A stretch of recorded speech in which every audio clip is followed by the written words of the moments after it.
My name is Leroy Cole. I began St. Anne's in 7th grade, and I will never forget meeting Albert, as I'm sure many of you will not. What a singular talent. He overwhelms you immediately. And there were so many stories that I probably could tell, but even a few that are appropriate. Albert would always, especially when I was in 7th grade, he was in 8th grade, and he would begin these stories, and the star of his story was always his mom. And he would tell about some mischief that he'd engaged in, and he would tell us how his mom's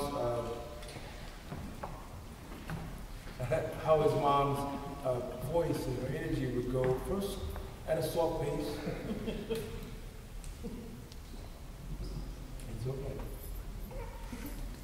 And then he would say first his mom would start out softly. Then he would say that then her energy and her voice would build to a crescendo, and then he would start speaking with accents and all kinds of and we'd all fall in fits of laughter. I felt that I knew Stewart long before I ever met him. And he's someone, my wife's relative, Southern person, older Southern guy, made me aware of a term that fits Albert perfectly. The term is that you never met a stranger. You never met a stranger. And that's just who Albert was. If you knew him for 5 minutes, first of all, you didn't just know him, you experienced Albert.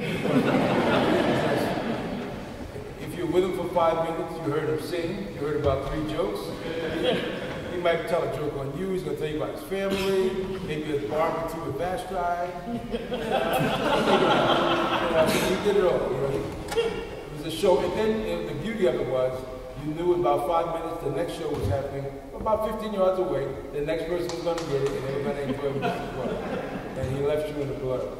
And I'll just be really quick. The last thing I would say is, the show brought up Day of Absence, and I'll never forget that play. I think that was his first foray into drama, and I understood her concerns, because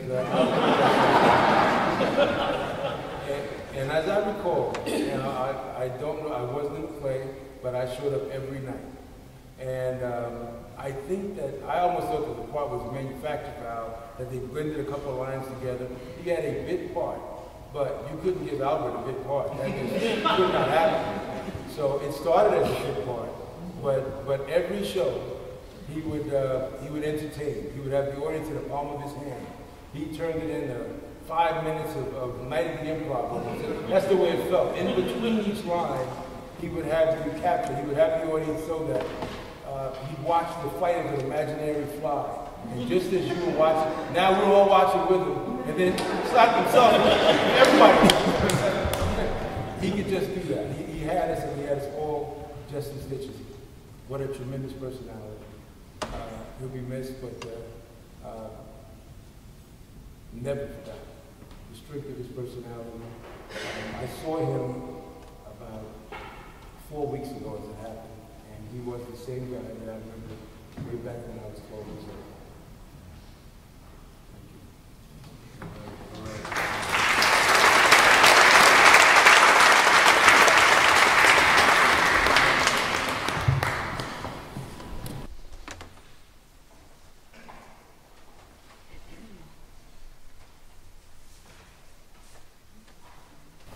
Hello everyone, my name is Greg Benjamin, and hey, and Albert is a brother to me, and you know, my mom sitting here, Jean Benjamin, she said, "Don't cry," and I go, "I'm 54. You're still telling me what to do?" So, you know, I live in California. I don't know how I got there, but I got there, and now I'm back home, so I'm really glad to be back home. And, you know, on the flight from California, I had a lot of time to reflect and a lot of time to think, and I'm just so sorry. I'm really so sorry, as we all are. because, you know, we lost, I was talking to someone, I said, we lost our shining prince. And so I was talking to somebody back home today, and I said, you know, today we're going to have a lot of tears, and we're going to have a lot of laughter, and we're going to have a lot of joy, and we're going to have a lot of remembrance of one of the most amazing people that has ever lived. And I was having a conversation with David Rubin, and we said, I said to him, I said, you know, Albert epitomized the best of all of us. And I remember the last time I saw him was, you know, Vashti and I were talking, it was about, was it 3 years ago when he came out to California? 3-4 years ago when he came out to California, and they were singing, and my mom told me about it, and I took my youngest son Noah, and we went, and we were walking up, and Jeannie, we were there, and we're walking up, and I saw Albert outside, and I said, "Is that a St. Anne's alumni?" And he turned, and he just looked at me, and the smile, and the joy, and the hug, I'll never forget that. And he's just remarkable, remarkable, remarkable, and I'm just, as all of us here see, and we're all here to celebrate his life, and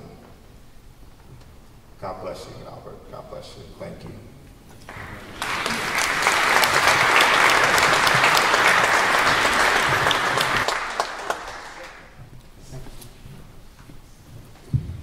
Hello. Hi. How's this going to work? Well, don't worry, I won't get thirsty. Forgot what I was going to say, so I wrote it down. So, large print here. Okay, so my name's Andy Lee. Some of you recognize me. You know, I don't blame you if you don't. It's been a long, long time. I know Albert because we overlapped at St. Anne's. He graduated 2 years ahead of me. Of course, he was way, way ahead of me, you know, as a mature and a rich human being. I don't know when I first became aware of him, but one of my earliest memories, and some of you may remember the same, is going between classes. You know, the bell rings, you go from one class to another, and you hear this sound from a distance, and it's somebody singing, and it's like, do I look like I sound like Al? But I'm like, oh, this long operatic note. It wasn't a song, there was no words, there was no lyric, just one note. It was all he needed. And, you know, he just hold that note for the longest time.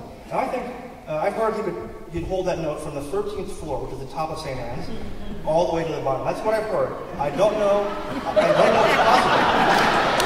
I don't know if it's possible, but I believe it. If you tell me Albert did it, I don't question you one bit. So the thing about that was, sure, all right, that was a feat of endurance. That was a display of abdominal fortitude and whatever technical stuff that singers know, right? He held that pitch, you know, laser perfect, all the way down. And the thing about that, though, was it was more than a technical thing. He put a smile on everybody's face every time he did it, right? Because every time, I don't know if it was every day, but it was a lot, okay? And you hear that sound, and he'll be coming down, and you kind of smile and go, there's Albert, there he goes. And it was like, not only were you enjoying it, it was a shared moment. Because you could look at the person next to you, that's Albert, you know, and the thing about that is that I hear two things when I remember myself experiencing those Albert moments. One of them was kind of a message that it's okay to be yourself, unapologetic. If you have a note inside of you and it wants to come out, go ahead and sing that note as loud and as long as you want. That's your right as a human being. You're not taking a liberty. That's your right as a human being. Sing that note. And the other thing that I think about when I think about that is that, you know, St. Anne's is all about, we want people to be themselves. We want them to love themselves. Albert, he didn't have to be himself. He already was himself.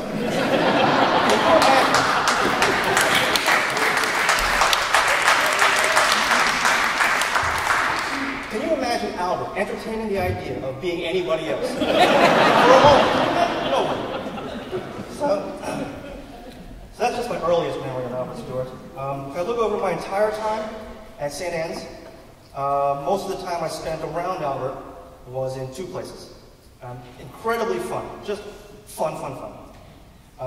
One, shooting pool. Two, this is the set of the Fantastics. Now, Albert was a great pool player, all right?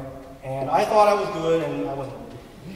He was a great pool player, and he had this way of teasing you, and I know some people here remember it. He would say, you're among the worst. You know what I mean? You know his delivery. You know how he would do it. And you know he was digging into you a little bit, a little trash talk, and it made it all so much more fun. And he was really good. And you know what he would do to me? Now that he would do the thing where you pretend to throw the cue ball up in the air, and like a dog, every time my eye went up, followed it. He had the bonus man. He got me every time. And the thing about him also, just to testify to his prowess as a pool player, he would see these great combinations. There would be a dense pack of pool balls at the end of the table. He'd hit his turn, he'd grab the cue, look it over, ball the 11 in the corner, take a second to line up. He didn't, analyze. He just took a second to line up, took his chances, bang. And, more often than not, that thing went in. I don't know how he did it. But later as I think about it, it kind of reminds me of how he was with people. Because just like he read that pool table in an instant, he could read people in an instant. He had everybody's number.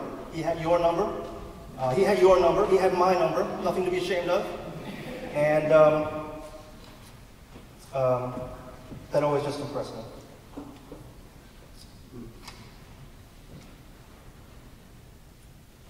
A person with a gift like that who can walk into a room and read the people, and work the room. A person with a gift like that who uses it throughout his life to help other people in need. I wish more people would do that. And as I think back about it, I'm sort of inspired.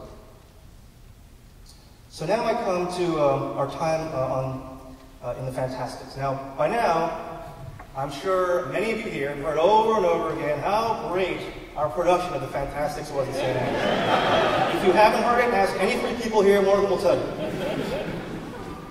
But let me tell you, what you may have heard or read, it doesn't do justice to how much just pure, distilled, just pure fun that was, how emotionally charged it was every day, and how life-changing it was, at least for me.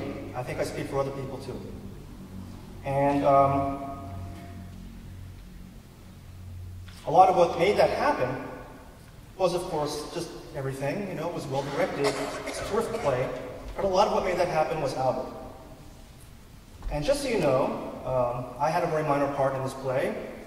I played the part of the Indian, who was essentially kind of like a minion, like in the movie, the minion guy. I'm kind of like the minion to this guy Ned Schwartz played. Ned Schwartz played this old actor, and he was like a minion, basically, to Albert. So I was like 2 minions away from Albert. So I'm not like, I don't even have a line. I didn't have a line. I just 2 minions away. And still, he made this thing so huge for me. And Albert's character was El Gallo, as people will tell you if you don't already know. And here's the thing, unlike a lot of my friends, my buddies at St. Anne's, I never played team sports, all right? For one thing, it's awfully complicated. So all these people on your team, all these people on their team, it's the cognitive thing, I get overwhelmed.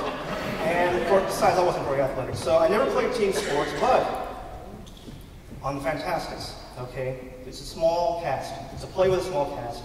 I got a chance to play on a great team with a star player. Albert Stewart was he radiated such star power as I don't have to tell you. And it's not like he was a star that he carried us, that kind of a star. He was a star who made everybody better and wanted to be better. And I just wanted to say I really appreciated the opportunity for that, and I wanted to say thank you, Albert. Thank you for, I didn't know you as well as some people, but I really, you made a big difference in my life. And, I wish John Rabbits, he was perfectly cast. He's a sweetheart, I wish he was here. And I haven't had an experience quite like that inspired me so much ever since. So thank you again, Albert. That's pretty much, as you can see, pretty much all I wanted to say. I'm very grateful for the chance to say this. And everybody, please take care. Okay?